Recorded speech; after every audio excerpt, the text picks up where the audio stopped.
If you've been to Fort Wilderness recently, you may have noticed a new badge on the entrance sign, a DVC badge, a badge that wasn't there 2 years ago. That badge connects to everything that's happening at Fort Wilderness right now. Okay, so before we walk into what Disney is building right next door, I need to give you a little context, because what you're about to see isn't actually new. Disney has been trying to change this corner of Fort Wilderness for over 35 years. 3 different projects, 3 different names, and every single time something stopped them. Later in this video, I'm going to show you exactly how this moment connects to decisions Disney made back in 1990. Meanwhile, another decades-old tradition at Fort Wilderness has quietly ended. The shoe tree on Bay Lake now has 99% of the shoes removed, upsetting many longtime guests. So before we get into the changes and what's going on around Fort Wilderness, let me give a little recap of what this series is about. Now, this series is called the Lakeshore Effect. It's about the effects that Lakeshore Lodge is having on Fort Wilderness and the community of Fort Wilderness, the Fort fans, the Fort natives, as I like to call it, the people that are longtime fans of Fort Wilderness.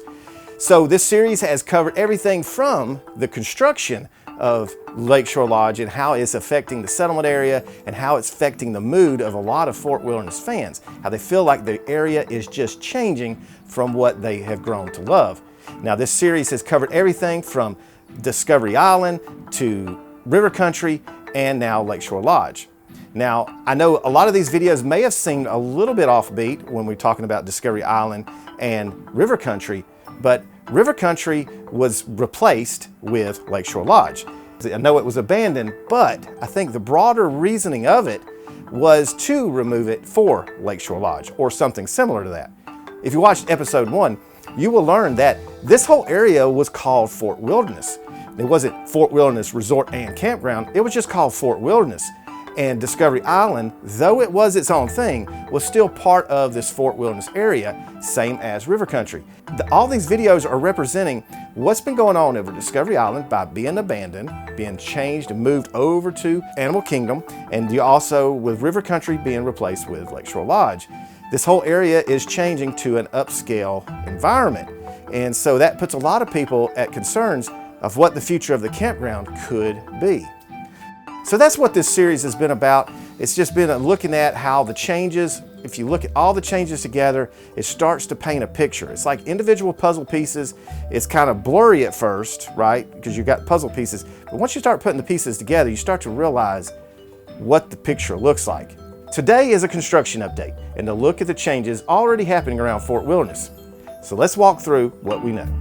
On the lighter side, not everything that's happening at Fort Wilderness is negative. Now, the new zero entry pool is now fully open. This further shows that Fort Wilderness is not going anywhere anytime soon. Most feel like this new zero entry pool is kind of lackluster. People were hoping for a whole lot more than what had actually been built. Now, thanks to WDW News Today for these great images of the new pool. Now, the first thing right off that I noticed that I really love is the homage they pay to River Country. And I also like that they have horse tracks in the concrete, which adds a small detail that Disney is known for that I so appreciate. This kind of shows that it looks like the horse has drug in the water wagon, which is a nice little touch, nice little detail touch. Okay, so now let's talk about the construction and what we know. So now we know that the opening is going to be the summer of 2027. Now, what is the summer of 2027? Well, Disney considers the summer months June through September. There's now new concept art out that gives you more of a representation, more of what it's truly going to look like once it opens. Progress is moving quickly over there. If you look at BioReconstruct's most current aerial video, you can now make out the lazy river structure. You now can make out where the new upscale dining building will be. The restaurant will be open to all guests, even those not staying at the resort. This restaurant is 100% why the shoes were removed from the tree. We all knew it was going to happen sooner or later. Nothing says that this restaurant is going to be upscale. Now, that's my assumption, but it does say table service dining. But looking at the concept art, it won't be a cheap restaurant. So this could be what they consider a Disney signature restaurant, which equals a lot of dollars. Now, Blog Mickey believes this resort will feature a poolside bar and a quick service option, so it may be 2 to 3 dining experiences in one. You're going to have a pool bar, a quick service restaurant, and a table service restaurant is what we suspect. We do know that there is going to be a table service restaurant. That is confirmed. Now, whether it's a signature dining restaurant or just a typical restaurant, we don't know that for 100% yet. Now, it has been confirmed there's going to be 967 rooms, studios all the way up to suites, Bayluck frontage, Magic Kingdom fireworks will be visible from the property. All that will equal dollar signs. So now amenities have been confirmed. Lazy river, there's going to be a cool water slide, a dedicated boat dock for the resort. The concept art shows what looks to be a yacht. Now, Blog Mickey is hearing rumors that a new style of watercraft will be introduced when the lodge opens next year. Let's make an important distinction here. This pool area, this lazy river, this cool water slide is not going to be for Fort Wilderness guests. So if you're thinking, well, great, we'll have a lazy river now, we're going to have a new pool, we're going to have a water slide. No, you're not. You're going to have to stay at that resort if you want to partake in that. That is not going to be for Fort Wilderness guests. So what is the shoe tree? Now, I was mistaken. When I first made episode 1, I was under the impression that guests did this as well as cast members, but actually it turns out that it was boat captains specifically. So as a boat captain would retire out from Disney, they would go throw a set of shoes on the shoe tree representing a see you real soon, kind of like a statement of farewell, we'll always be here in some kind of way. So shoes have collected on a shoe tree likely since the 70s and 80s. You're seeing about 98 to 99% of the shoes gone. Now the few that are remaining are expected to go once a bird's nest is vacated. If you look in this photo, you'll see a double-crested cormorant. If you saw my Discovery Island episode in this series, you'll know Disney is on its best behavior on how it treats birds. Now, quick recap from that video, I learned that Disney was charged with 16 counts of animal cruelty, which was primarily birds, on Discovery Island. Now, if you didn't see that video yet, make sure you watch that. You'll learn real fast why the remaining shoes are left alone, because no one at Disney wants to be the one that harms another bird. Now, why did this happen? The new restaurant at Lakeshore Lodge will have a direct sightline to this tree. That's exactly why it happened. But fret not, boat captains, I just learned something. Thanks to a Facebook comment from Bethany, the shoes have been relocated near an entrance to the Magic Kingdom area marina. Now, Bethany was kind enough to send me a screenshot from her phone showing where she found the shoe tree during a fishing excursion. Now, according to Blog Mickey, the shoes were removed and rehung nearly a mile away from their original location. So recently I got a new comment about DVC. It reads, any insights as to why they keep building DVC resorts? Is there really such a demand?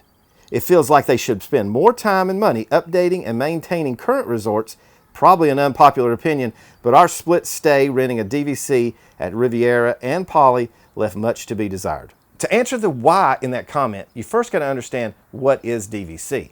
DVC, which is Disney's Vacation Club, is Disney's version of a timeshare. Instead of purchasing a specific room for a specific week each year, owners purchase a set number of vacation points. When you purchase DVC, you buy into that specific resort, known as your home resort. The upfront cost can vary widely. Many families spend anywhere from $20,000 to $50,000 depending on the resort and the number of points they purchase. In addition to the initial purchase price, owners pay annual dues that help cover maintenance, operation, and property taxes. For Disney, DVC has been extremely successful business because it brings in years of vacation revenue up front, while creating loyal guests who return to Disney resorts year after year. So now let's talk about the changes that are already in place. Now for 2026, campsites previously allowed 10 guests, now they're capped at 8. Now the practical impact is limited for most visitors, but this signals a direction. The DVC badge is now visible on the Fort Wilderness entrance sign. This is a branding change that now ties the campground more visibly to the timeshare program. The new Lakeshore Lodge concept art shows it looking more tropical. Palm trees, coastal styling, Fort Wilderness is themed as a rustic frontier. These are two completely different design languages that are occupying the same area. Now, if you go back to 2024, you know that DVC first came in and totally redid all the cabins. They did a retheme. It looks more modern, less rustic. The cabins are looking to be more matched towards the new lodge. Some are wondering if the cabins and the lodge are going to merge together at some point.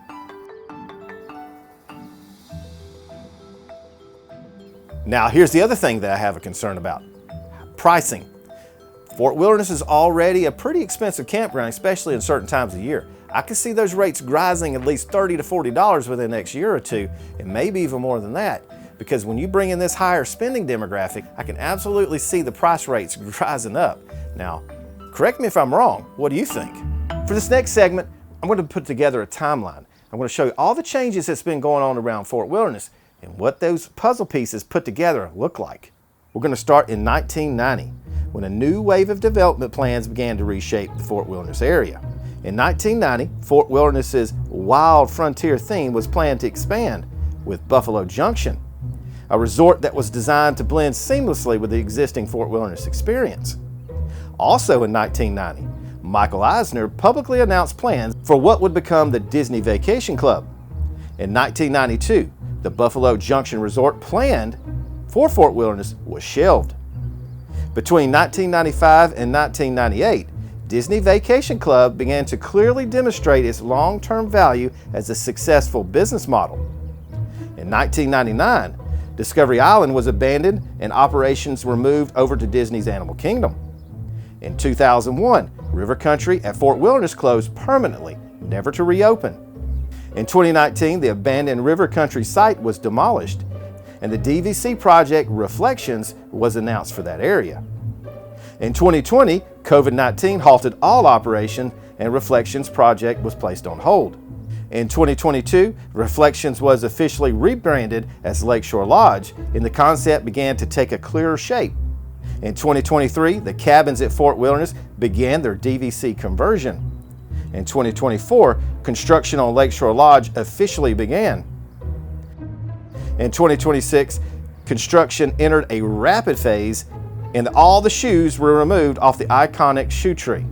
Also in 2026, guest occupancy limits per campsite were reduced from 10 to 8. And at the same time, campsite rates saw a modest increase. Now, summer 2027 is the current projected opening for Lakeshore Lodge. These are individual decisions made years apart, but laid out in chronological order, their direction becomes clear. This area is gradually being repositioned from a rustic campground and nature destination into a Disney Vacation Club hub. Membership in the Disney Vacation Club also includes exclusive benefits and privileges. Now, sit back and get set for the next best thing to a trip to the Walt Disney World Resort. Discover the Disney Vacation Club. When Michael Eisner announced in 1990 that Disney was entering a new era with DVC, it marked the beginning of a long shift in how this land would be used. The question now is whether Fort Wilderness as we know it today could one day become just another chapter in Disney history rather than a living part of it. So thank you for watching, sticking out through this video and this update. Now this is a series that's been going for a while now. This is episode 5. I got 4 other episodes that they're all puzzle pieces. We have a lot of other videos and a lot of other contents for RV camping that we do, a lot of travel videos that we do when we travel in RV. So in case you didn't know, Fort Wilderness Campground is probably one of, I know it's my favorite. I don't know if I can't really speak for Tanya, but I can definitely speak for myself. And Fort Wilderness is my absolute favorite campground. So if you've missed any of the Lakeshore Effect series, I have the playlist right here. You might want to go over there and check out that. Start with episode 1 and just work your way through. I'm Jamie, my wife Tanya, our cat Simon Annie. We say see you real soon, and check out the playlist here and start with episode 1 of the Lakeshore Effect series.